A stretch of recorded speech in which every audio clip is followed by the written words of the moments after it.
मेरा नाम स्वपनदीप कौर है। मैं सरबजीत सिंह की बड़ी बेटी हूँ। जी, बिल्कुल। अगर सवाल करें तो जिन्होंने सरबजीत सिंह को मारा था उनको गोलियां मारकर जो उनकी हत्या हो गई है, इसके बारे में क्या कहना चाहते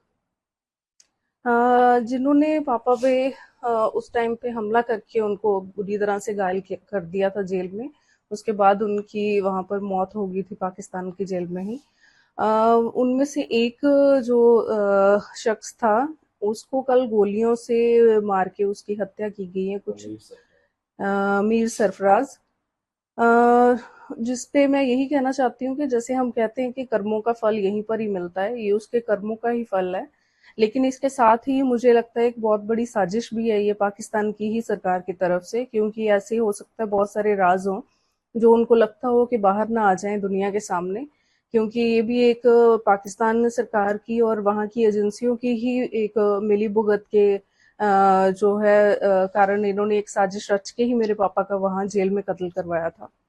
काफी लंबा समय आपने जो है आपके जो बुआ जी थे, मेरे ख्याल उन्होंने काफी कोशिश भी की थी लाने की, पर सफल रहे। उसके बाद इस बात को भी लेकर काफी उन्होंने बात की, हाई कमांड के साथ भी बात की, कोई हल नहीं निकलता नजर आया। नहीं, बिल्कुल नहीं। एक ऐसा देश जहाँ जिसको हम के कहते ही हैं कि ये दुश्मन देश है और जो कि बिल्कुल किसी भी मानव अधिकारों को नहीं मानता है, उसके इस टाइप के देश से आप क्या ही उम्मीद कर सकते हो। बहुत सारे प्रयास किए गए थे जब पापा जेल में थे, और जब उनकी मृत्यु भी हुई उसके बाद भी हमने बहुत कोशिश की थी कि इसको इंटरनेशनल लेवल पे उठाया जाए कि उनकी हत्या आखिरकार कैसे की गई, जैसे कि जबकि वो एक हाई सिक्योरिटी जेल के अंदर थे, एक सॉलिटरी कन्फाइनमेंट में। ऐसी जगह पे जाना किसी आम कैदी जो बाकी वहां पर रह रहे थे उनके बस की बात नहीं थी, बिना के अथॉरिटीज के वहां मिली भुगत के। तो ये अभी भी मैं चाहती हूँ कि इसका ये जैसा कि मुझे कल भी पूछा गया था कि आपको लगता है कि इंसाफ हुआ है, बल्कि मैं ये सोचती हूँ ये इंसाफ नहीं हुआ है। इंसाफ तब होता अगर दुनिया के सामने इनका चेहरा बेनकाब होता। कहीं ना कहीं साजिश है पाकिस्तान सरकार की भी।